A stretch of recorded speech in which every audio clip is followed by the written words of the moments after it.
mis hermanos. Bueno, vamos a darle inicio. Bendito es nuestro Señor, Padre Altísimo y Todopoderoso. Dios mío, te damos gracias, Señor, por ese día que nos regalas, en tu sola gracia, por estos espacios en los que podemos meditar en tu bendita palabra, Señor. Y esperamos, Señor, que en esta meditación hallemos consuelo, guía, exhortación, que sea tu palabra hablando a nuestra vida. Gracias te damos, Señor, por este día, por la vida, Señor, por el alimento, por todas las cosas, Señor, que muestran tu amor benevolente. Pedimos entonces, Señor, que seas tú guiando este espacio, y esto te lo pedimos en los méritos de Cristo Jesús. Amén.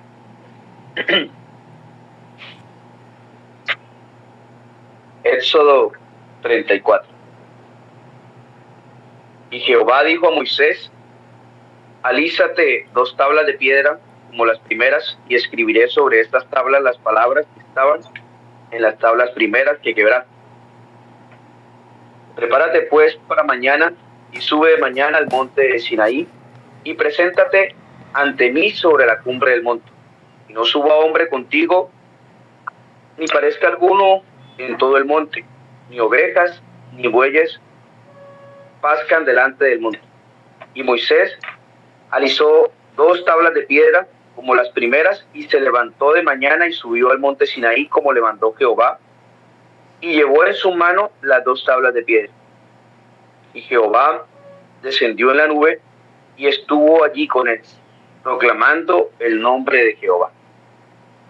Y pasando Jehová por delante de él, proclamó: Jehová, Jehová, fuerte, misericordioso y piadoso, tardo para la ira y grande en misericordia y verdad, que guarda misericordia a millares, que perdona la iniquidad, la rebelión y el pecado, y que de ningún modo tendrá por inocente al malvado, que visita la iniquidad de los padres sobre los hijos y sobre los hijos de los hijos hasta la 3ª y 4ª generación.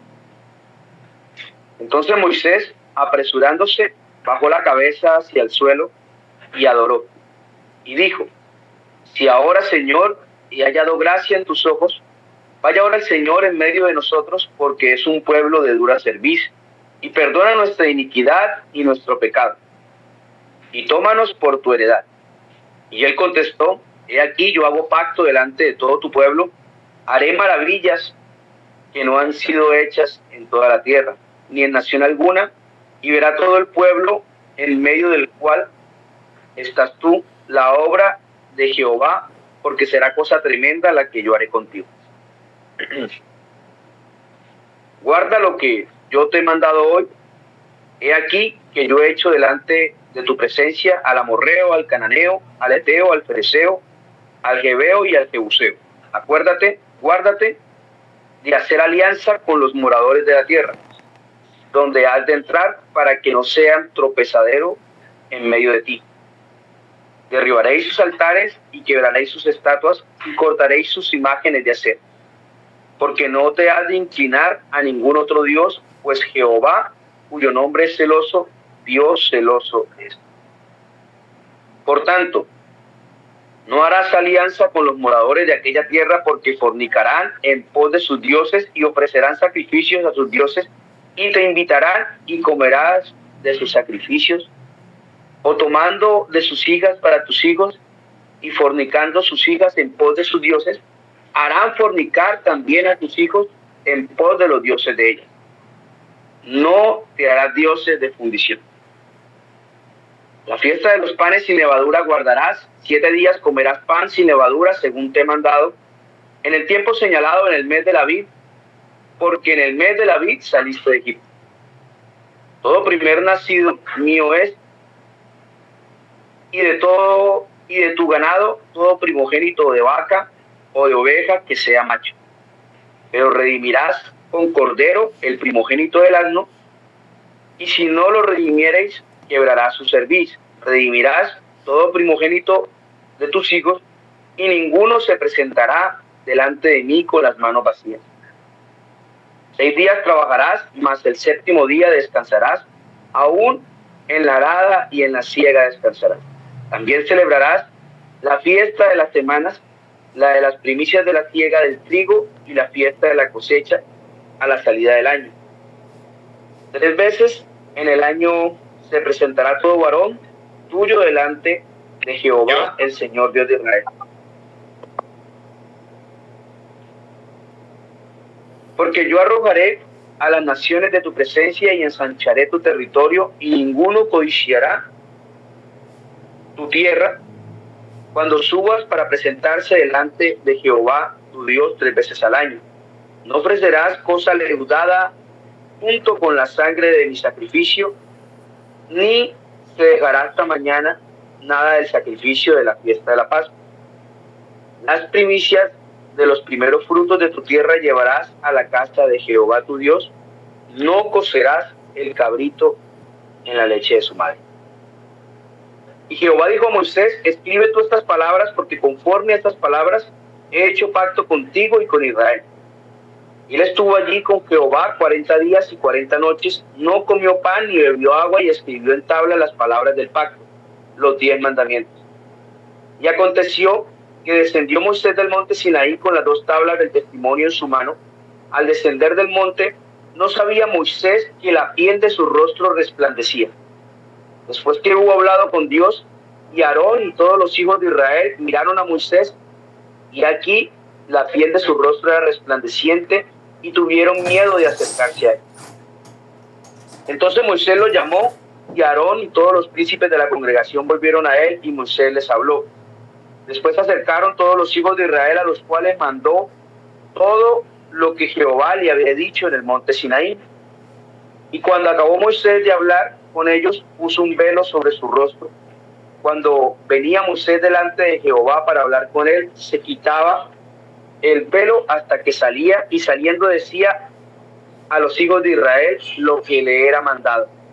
Y al mirar los hijos de Israel el rostro de Moisés, veían que la piel de su rostro era resplandeciente, y volvía Moisés a poner el velo sobre su rostro hasta que entraba a hablar con ellos.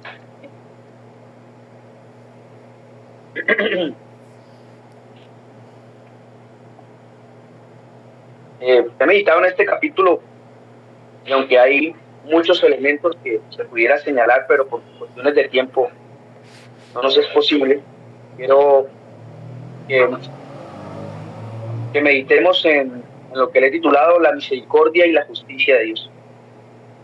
Entramos entonces a este capítulo después de lo que fue la intercesión de Moisés por el pueblo.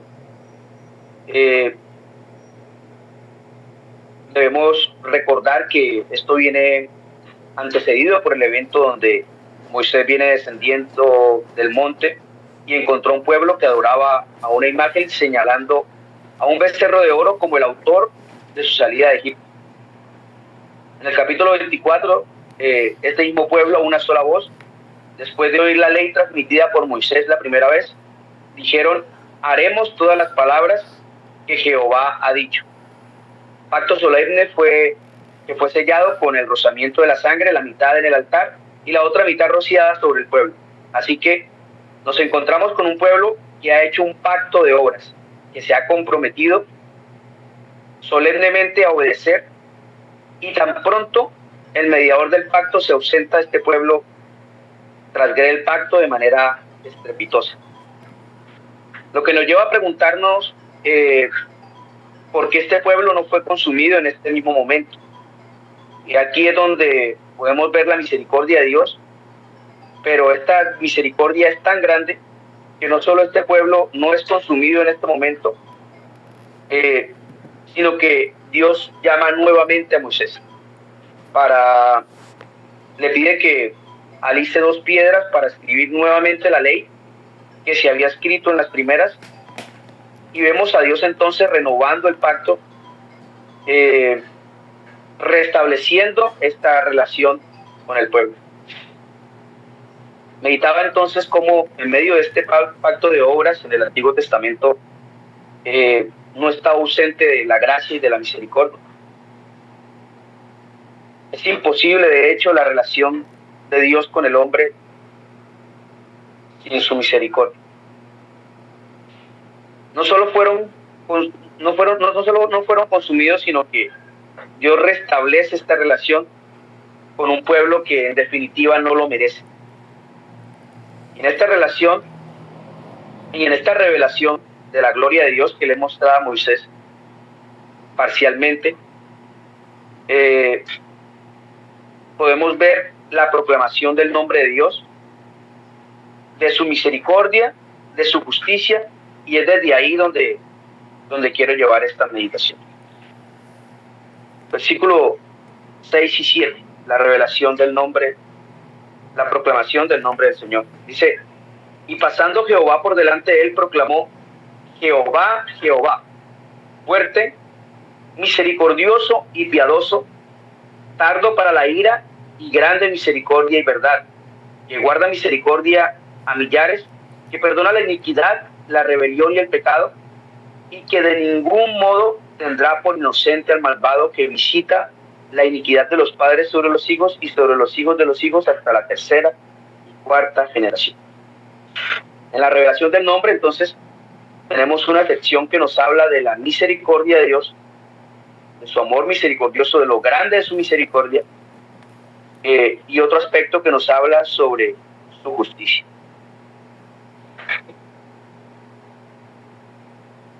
Esta proclamación del nombre de Dios exalta aquellos atributos divinos que Moisés experimenta. Dios no solo ha sido misericordioso al perdonar alguna falta leve, sino que muestra lo grande de su misericordia cuando fue manifestada a millares en medio de este pueblo.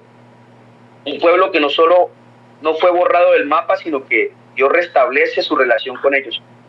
No en base a algo que ellos hicieron, porque de hecho lo único que han hecho es pecar, sino al afecto de su buena voluntad, como le había dicho a Moisés en el capítulo anterior, Éxodo 33, 19, y le respondió: yo haré pasar todo mi bien delante de tu rostro y proclamaré el nombre de Jehová delante de ti, y tendré misericordia del que tendré misericordia, y seré clemente para con el que seré clemente.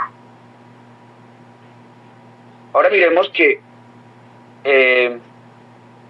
esta proclamación, o sea, su misericordia, estos atributos que se nos señalan, trae consecuencias para el pueblo. O sea, el hecho de que Dios sea misericordioso tiene ciertos resultados en lo que es en el presente y el futuro del pueblo.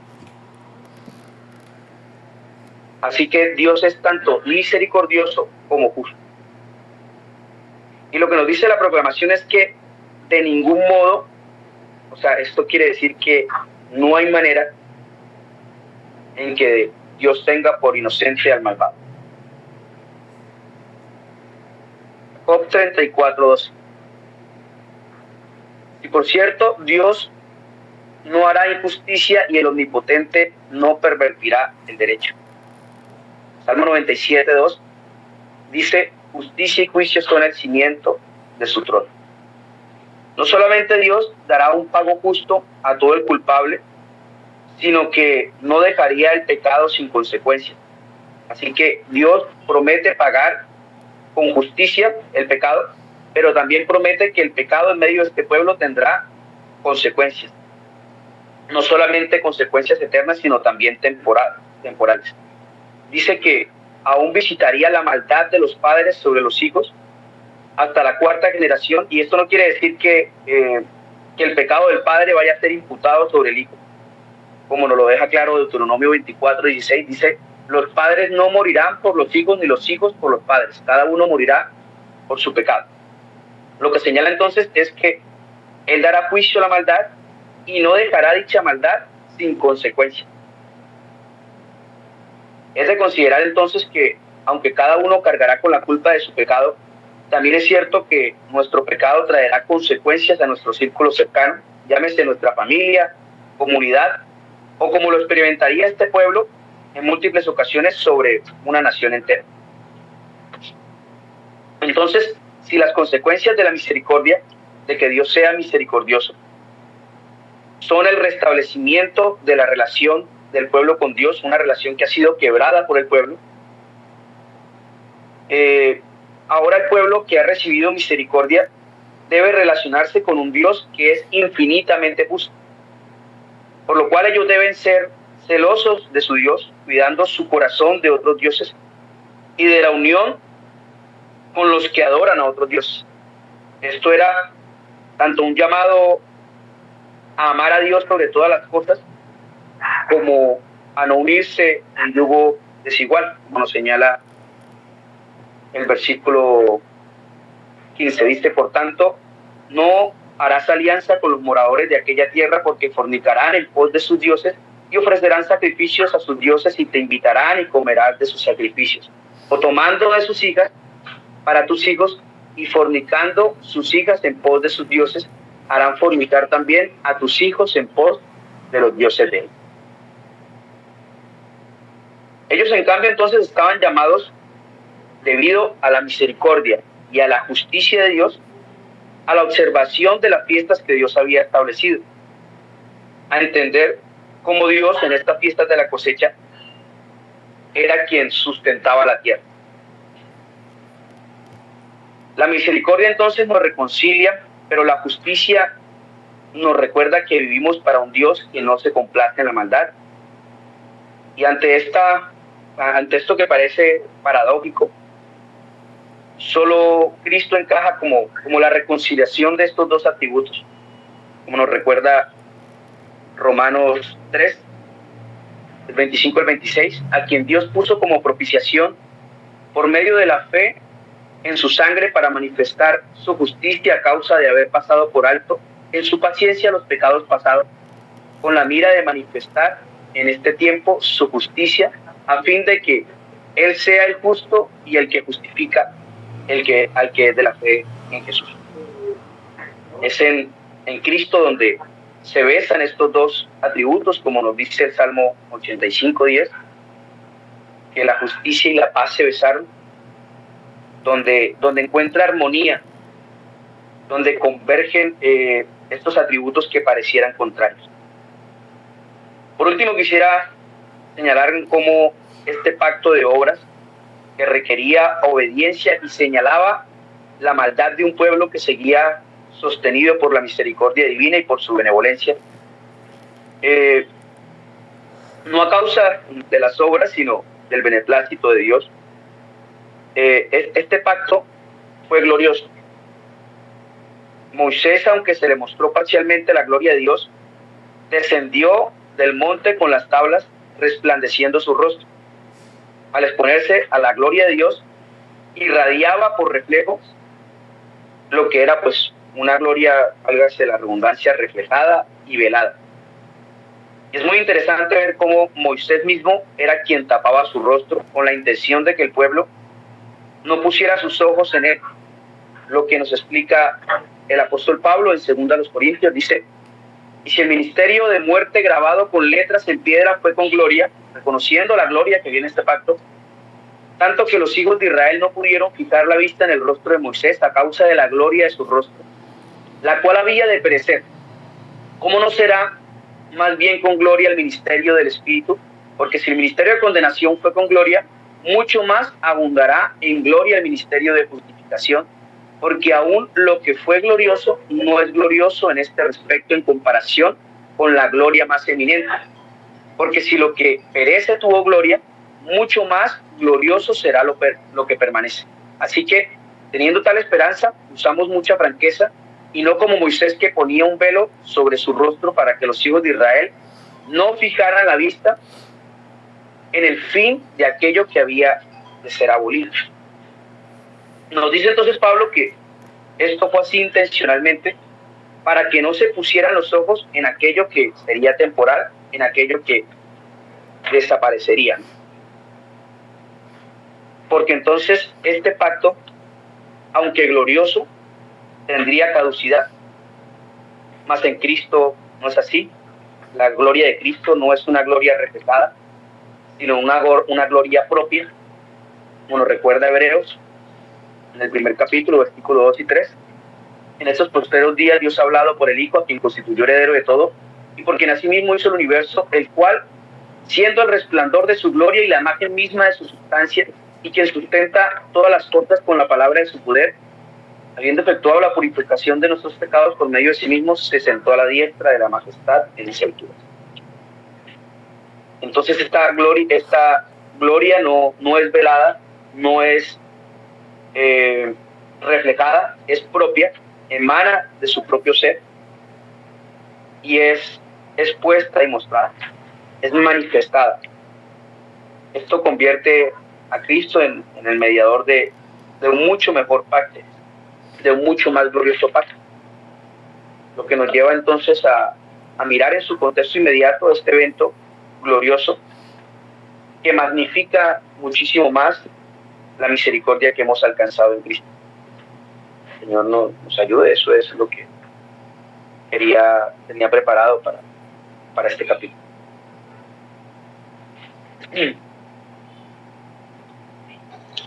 Gracias, mi hermano Juan. Pensaba en la necesidad de vivir meditando en esos dos aspectos como tú lo presentas, misericordia y la justicia del Señor.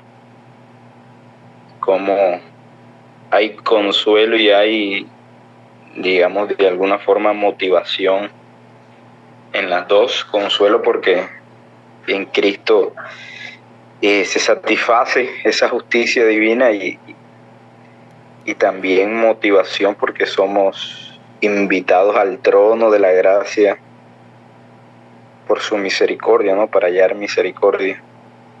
Creo que son dos aspectos que nunca deben estar por fuera de nuestra mente, sino todo el tiempo meditando, volviendo a ellos una y otra vez, para que nuestra alma sea llena de esos dos, sea consciente todo el tiempo de esos dos aspectos del carácter de nuestro Señor, del carácter de nuestro Dios. Amén, no sé si alguien tenga algo más que decir.